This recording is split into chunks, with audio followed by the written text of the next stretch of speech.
Heroine बन गई Mona Lisa, आपको बता है कि इसका मुआवजा कितना है। फिलहाल उत्तर प्रदेश के प्रयागराज में महाकुंभ मेला बड़े धूमधाम से जारी है। कई दिनों से इस महाकुंभ मेले में साधु, आघोरीस, सेलिब्रिटीज और आम लोग बड़ी तादाद में शामिल हो रहे हैं। लेकिन इस मेले में मनकियां बेचने वाली एक लड़की बहुत मशहूर हो गई।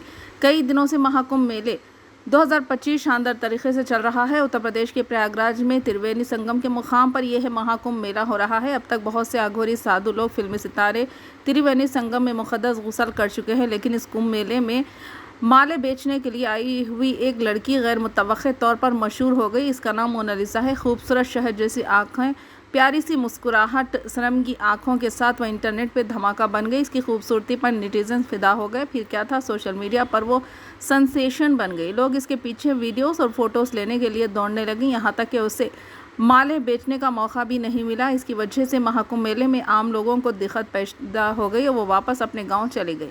शहद जैसी आंखों से नेटिजन्स को दीवाना बनाने वाली इस लड़की को बॉलीवुड डायरेक्टर संजोज मिश्रा ने हीरोइन के तौर पर चांस दिया है। उन्होंने कहा कि वो अपनी फिल्म में मोनालिसा को एक किरदार देंगे। The diary of Manipur film में मोनालिसा नजर आएंगी। वो पहले ही इसके गांव जाकर इसके ख़ानदान से मिल चुकी हैं और फिल्म के लिए इसके साथ मुआहदा कर लिया है। फिल्म की शूटिंग शुरू होने में 1 माह बाकी है और मोनालिसा को अदाकारी की तरबियत भी दी जाएगी। इन सब के अलावा इस वक्त मोनालिसा के बारे में एक और क्रेज़ी खबर इंडस्ट्री में गर्दिश कर रही है। मोनालिसा की पहली फिल्म के मुआवजे पर बहस हो रही है। कहा जा रहा है कि the diary of Manipur film के लिए इसे 21 लाख रुपये दिए जा रहे हैं, लेकिन अभी तक इस पर कोई वाज़ेह तस्दीक नहीं हुई।